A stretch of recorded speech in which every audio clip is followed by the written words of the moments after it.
All right, let's get everything up. There's the live button, James. Now we know we are live. There is a live button. We are Yay. live. Hello, everyone.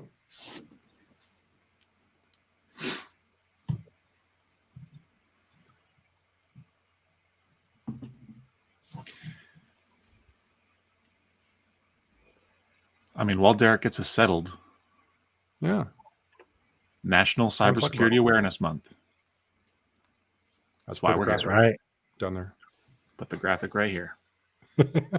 We didn't make this one up. Most national days or months are just made up by some corporation. You know, National Taco Day. Somebody just wanted to sell more tacos. But this one is legit. The president actually made this one. So here we are. There's Right. a lot of other things going on in October. It's national, a lot of other things, but Like tacos. probably it was National Coffee Day a few days ago. I mean, it's all over. But this one's legit, at least government approved. All right. Welcome, everybody, to our Between the Bytes live episode. We're going to go live every week this month, every Tuesday, same time. Got some pretty fun topics to cover this month as well. This week, today, we're going to talk cybersecurity, of course, but we're going to talk about the basics. Comes to cybersecurity, layers is very important. All things security, layers is very important. And we can touch on that real quick, but we're going to dive into where everybody should start, because it does turn into a lot really quickly if you're trying to be as diligent as you can as an organization or even an individual. It turns into a lot of steps. So James, how about you kick us off with the importance of layered security, why it's important, and then there. Okay. So welcome, everyone. Layered security. We want to layer security because although an attacker might get through a single layer, if we have multiple layers, it's much harder for them to do, particularly if they're disparate pieces of information, right? So we've got a firewall, an antivirus, and some humans that are well-trained. Now it's much harder to get through than a single layer. It'd be like putting multiple car alarms or multiple home alarms in your home. As long as, a little redundant, but necessary in this day and age for sure. So cybersecurity is like ogres. Like ogres? And ogres Yeah, are like right. onions. Why is an Shrek ogre like reference. an onion? I mean, come on, Okay. James. I saw Shrek. It was a long time ago. So when it comes to getting started with cybersecurity in an organization, where, and this is a tricky question, but where would you start? Is it training? Is it MFA? Something else? It's a really tricky question. I mean, the short answer is you start wherever you're most vulnerable, right? Or where you have the highest amount of risk. If I were to just wing it, kind of ballpark it, yeah, MFA, we talk about that a lot in this podcast. So that's certainly an easy win. So I would say where you want to start is where you can move the needle the most with the least amount of effort and or money. So MFA is a pretty great start, right? With a simple change, typically I can have a layer of security that prevents people from hacking into my password. Lost credentials is still like the number one way people get into systems. I keep retelling the story about how I woke up one morning and my online trading account had all these password resets in it.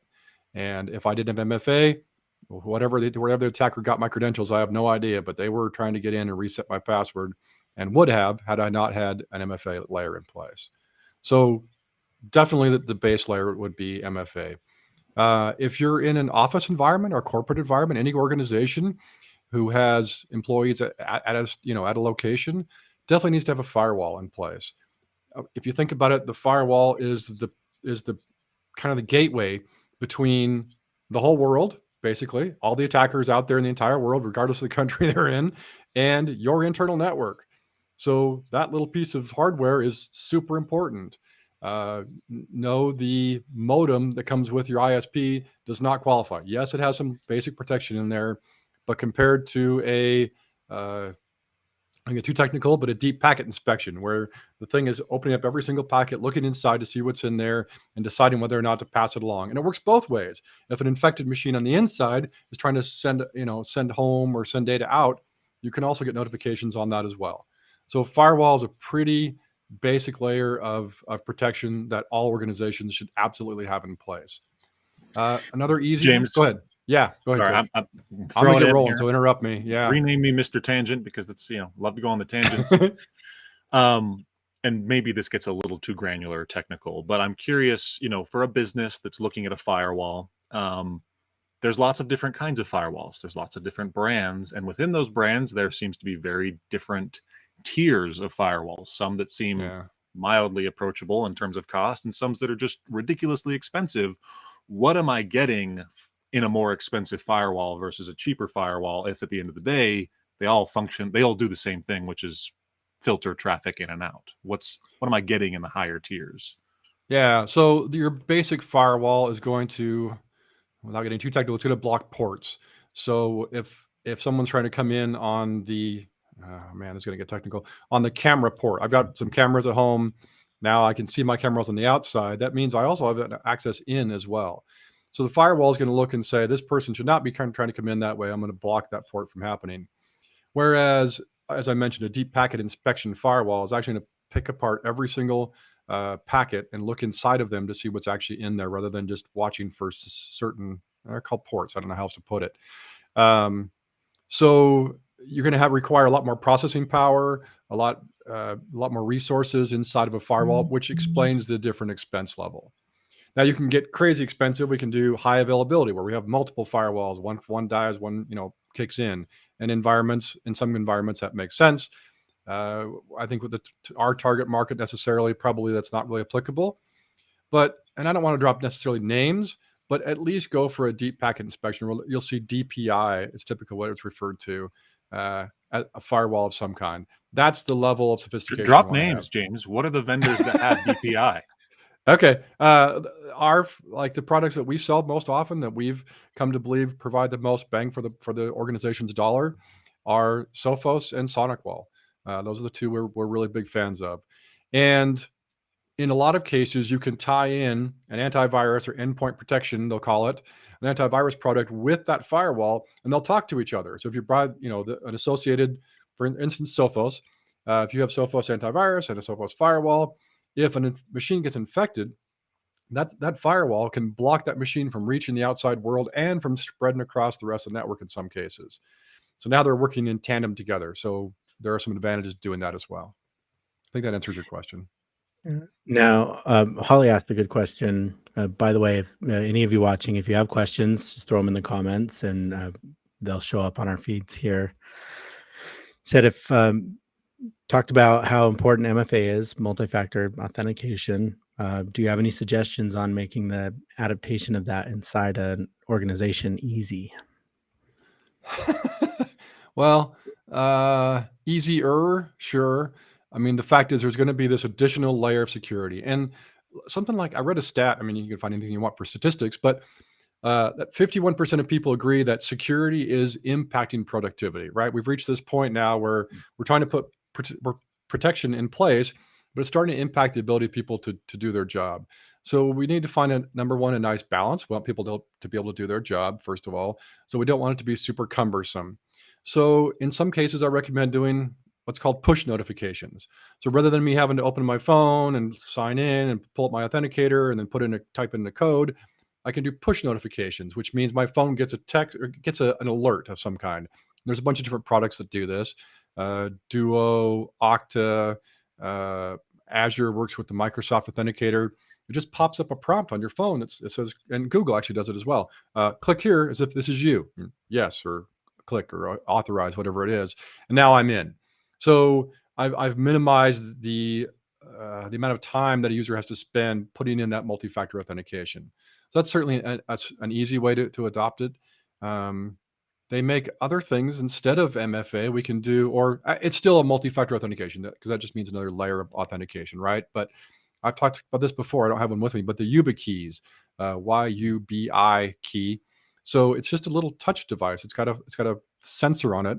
and you can plug it into USB ports. They make USB A and C.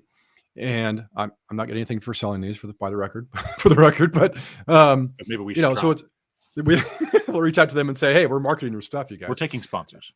Absolutely. So I put in my login, I put in my username and my password. Now it says, is this really you? I reach over and I touch that device, and it goes, oh, someone's here physically touching it. So now I can't remotely log into that machine because it requires someone to physically touch that device as a second layer, or third layer rather, of authentication. So that's another quick and easy one. I just have to touch it, right? Now I don't have to put in codes or reach codes or have my phone or anything. It doesn't work remotely, but it does work pretty well. Some other ones, I think most of us these days have seen Windows Hello, right? Facial identification. It sees my face, it knows it's me, it signs in for me. That counts as a multi-factor authentication level. So those are some quick and easy ways to improve adoption at an organization. Those are all great points on reducing the friction. Do you find, James, you're often, sometimes right now, in the front lines, with SMBs, with our small business clients and prospects, talking about these things in real life settings. Are you finding much pushback when it comes to business owners or business leaders in adopting security practices, and maybe specifically MFA? Yeah, I am actually. And a lot of times you'll hear them say something like, it's fine for everybody else, but I don't want it on my account.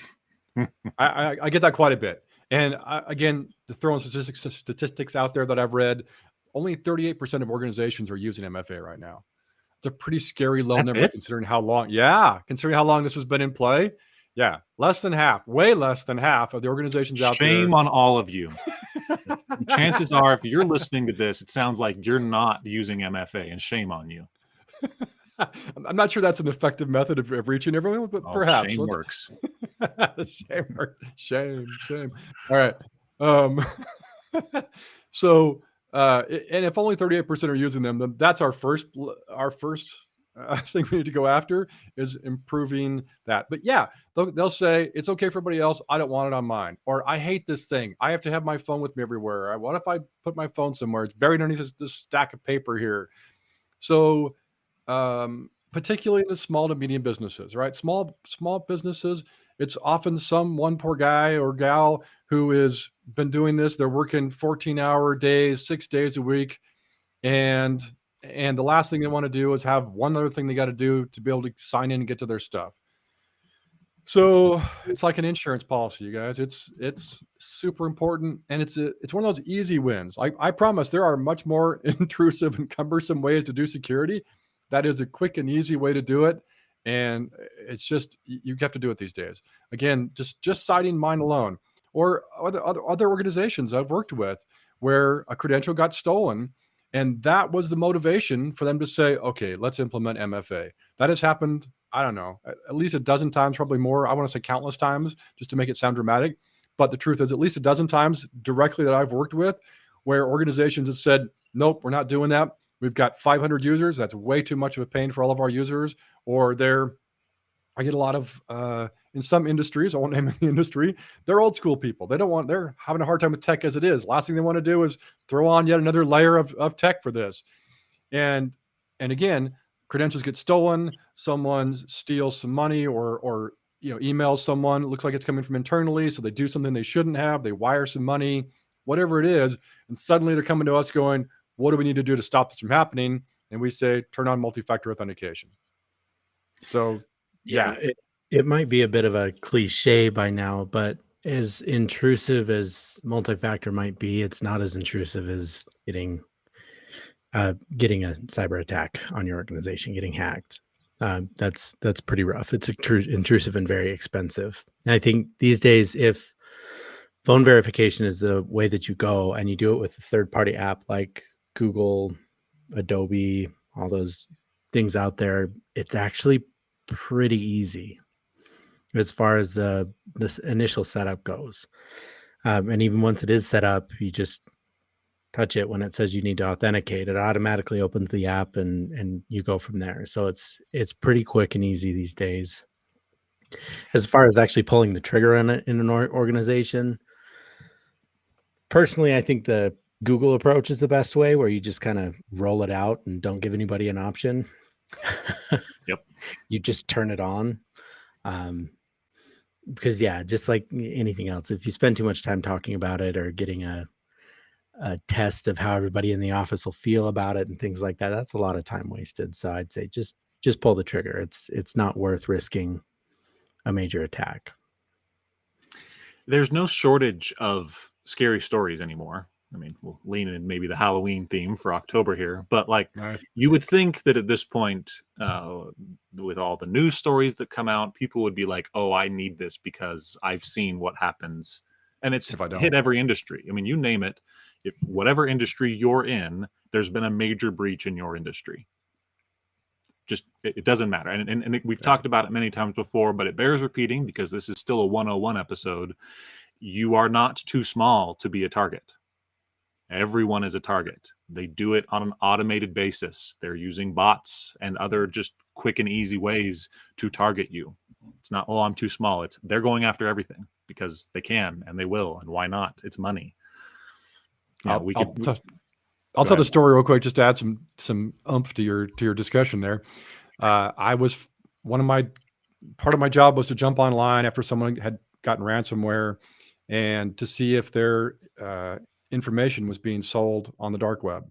So I had to go through this ugly process of getting on the dark web, and I found this ransomware site. They run these open sites, and you can buy information that's been exfiltrated from these folks that got ransomware.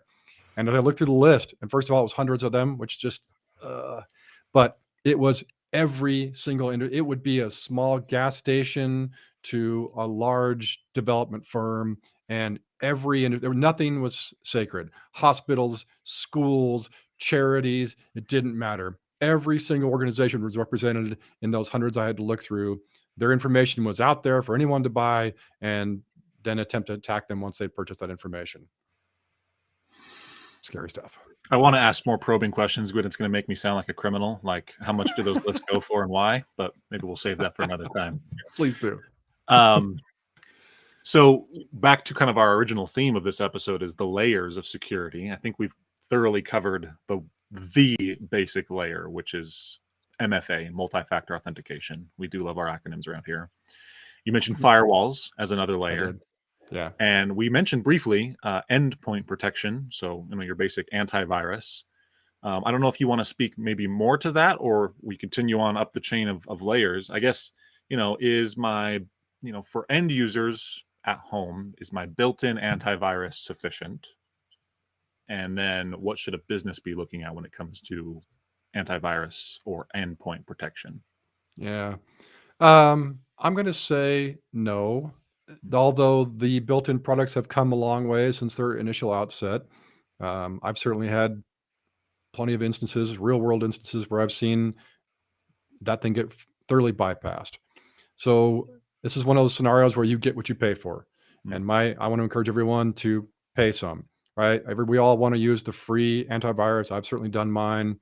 You get some maybe when you sign up your ISP, they provide you with some. That's better. At least it's a paid for product that someone's paying for, but pay for your antivirus. We mentioned Sophos, right? They have a great antivirus product that we install on every single workstation we touch out there in the world. And then there's an additional layer I want to talk about, which is kind of an anti-ransomware product.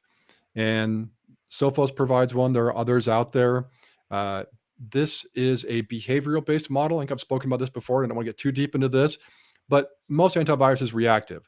Derik gets infected by something, and then the organization, the antivirus company, sends that signature of that program out to all the rest of us. So Gary and I now get an update that says, don't, block this if it comes to you. That's a very reactive approach. Someone had to get infected first. So rather than doing that, we have now some behavioral-based security. And I think this is the way security is heading, where it looks for ransomware behavior. It looks for things being encrypted and says, that's unusual behavior. Now it's hundreds of files. Okay, that shouldn't happen. Let's block that program. It doesn't clean anything off, but it blocks whatever's happening. So now I have a behavioral-based program which can impact I'll be careful saying this, but any ransomware out there and any variant, because it doesn't matter what it's doing. It's looking for a behavior and blocking that behavior. So spend the money to put that at the critical locations, which means anywhere you've got your files stored, anywhere you've got QuickBooks or your financial data stored. In a lot of cases, we'd certainly recommend it for executives, C-levels. Most of those folks have some IP on their machines. Financial handler, money handlers. Anybody that's handling money should also have some kind of anti-ransomware product on their machines. Again, at a bare minimum. So file servers, money handlers, and executives should certainly have some kind of an anti-ransomware product as well. Worth the money. Again, we're paying money for something that we hope never happens, but when it does happen, you will be very thankful that you spent that money, regardless of how many years you had to pay for it before it got there. Great additional layer. Yep. Take it one more. Assuming I've got MFA, I've got a firewall, I've got antivirus, and now I've got anti-ransomware. We're building my my layers of security here. Good. What's Thank next? you. We're on our roll. Yeah, we're good, right? So that we're on our. We're on our way. We're not Okay. good yet.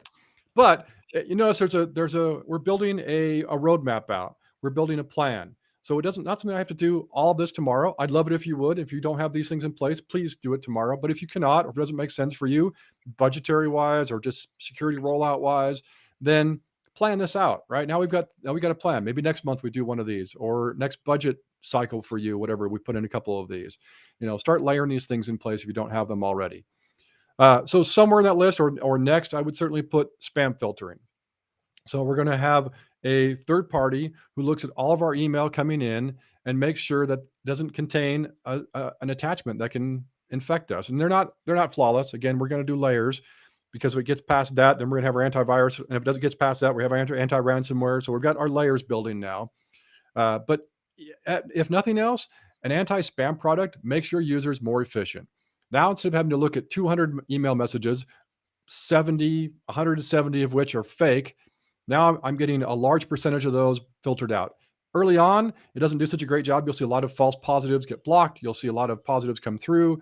But the thing learns as time goes on. As you start tagging them, that's spam, that's not spam, it starts to learn and watch. And now I get fewer and fewer spam messages. So now every single user in my organization that has email is now more efficient. And I believe it pays for itself in a pretty short period of time.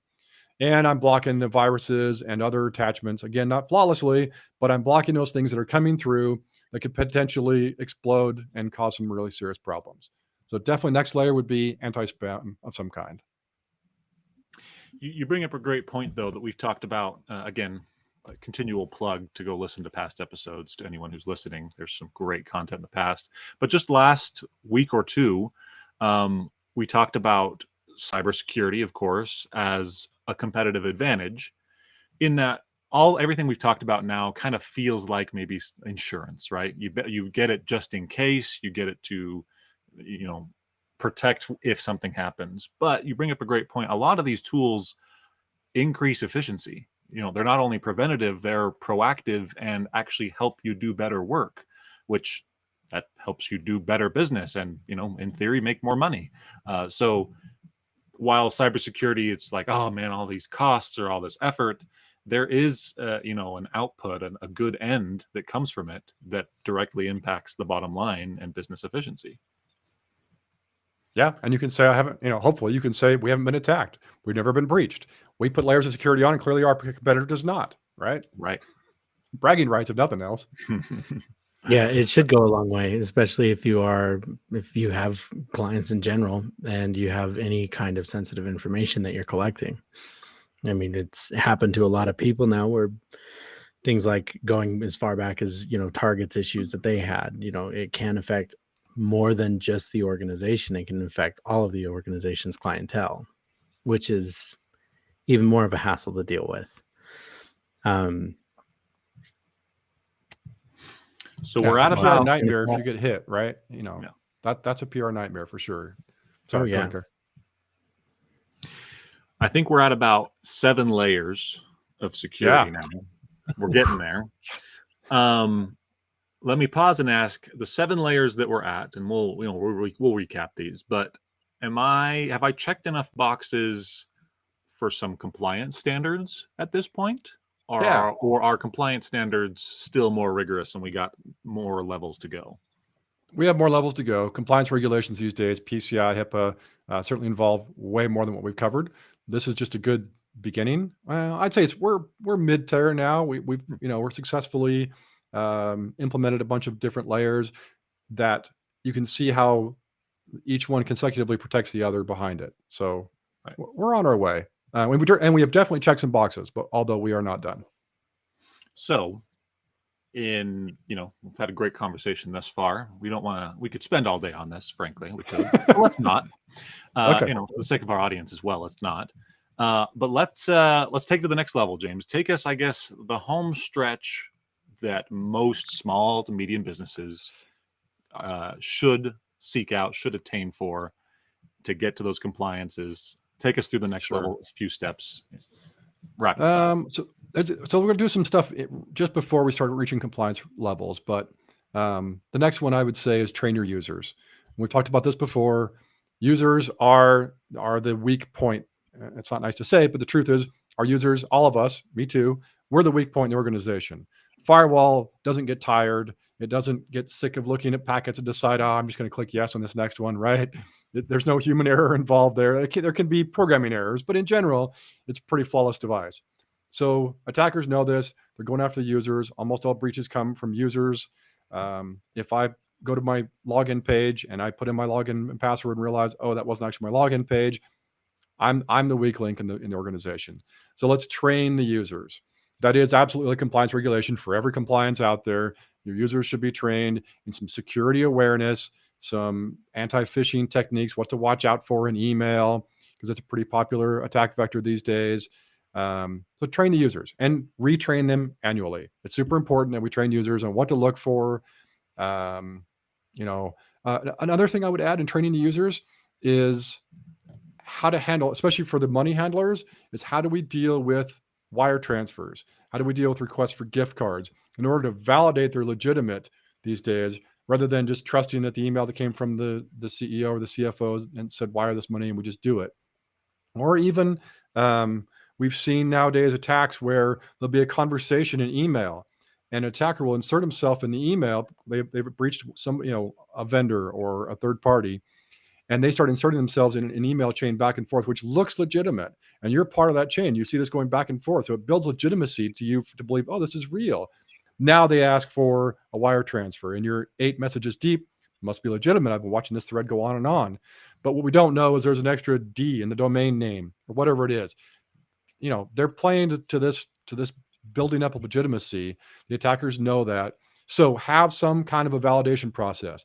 They didn't send the keyword that we created, or we say from now on, you don't wire any money unless you walk in my door and tell me in person, right? Whatever it is, create some layer to prevent the accidental wire transfer or loss of money that way. It's really tough to get back when that happens.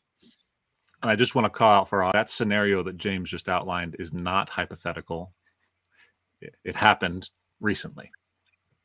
So It is really important. Yeah, it's really common. I think that's a pretty simple call out for best practices in general inside an organization is just communicate.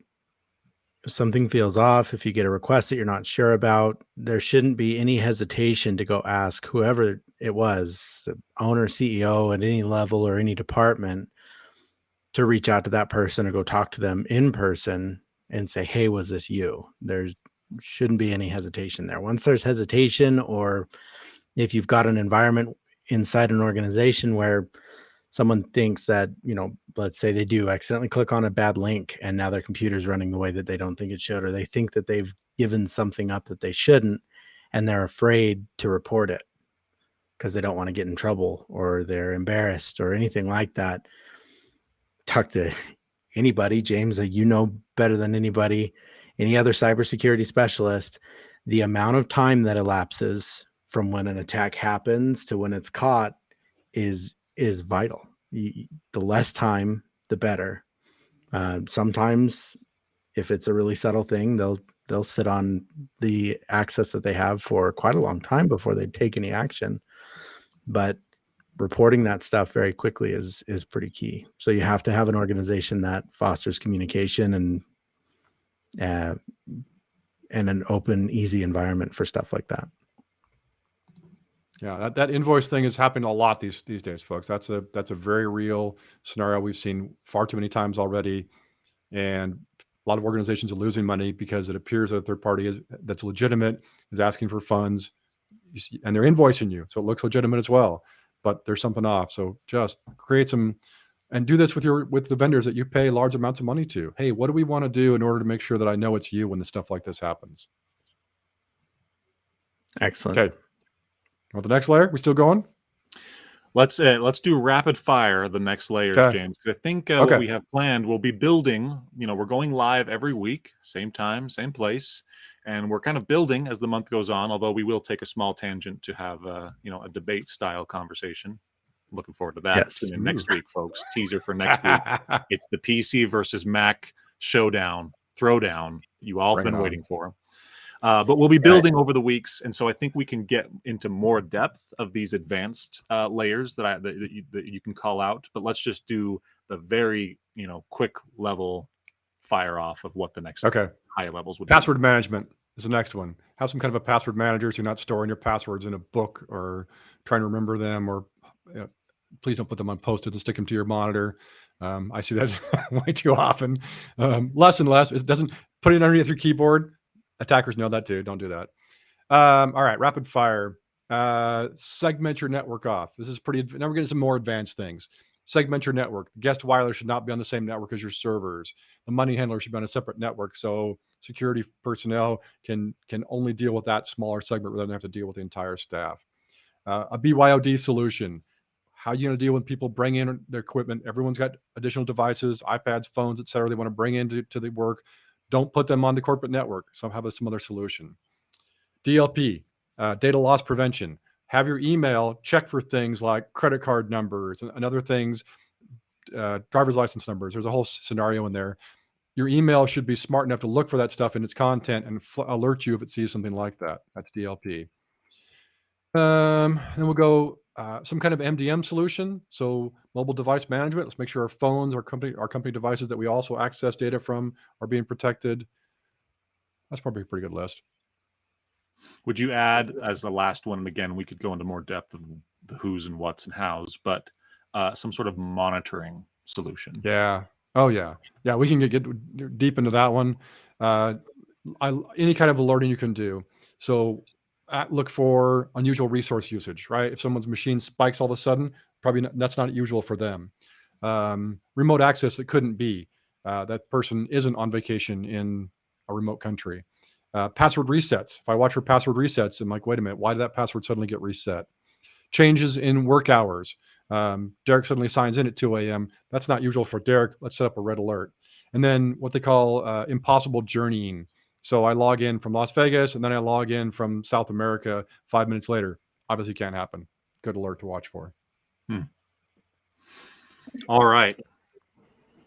Well, if you didn't join us from the beginning, man, talk about a huge Cyber 101 breakdown, James. Man, we covered the gambit. The theme, of course, is that cybersecurity is built in layers. There is not just one solution. As we've said before, there is not just one silver bullet.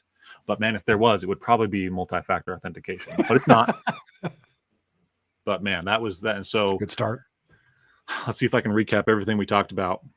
Firewall, antivirus, multi-factor authentication, training, spam filter, password management, MDM, money handling techniques, money handling, segregated networks, BYOD, monitoring, alerting. Yep, data loss prevention.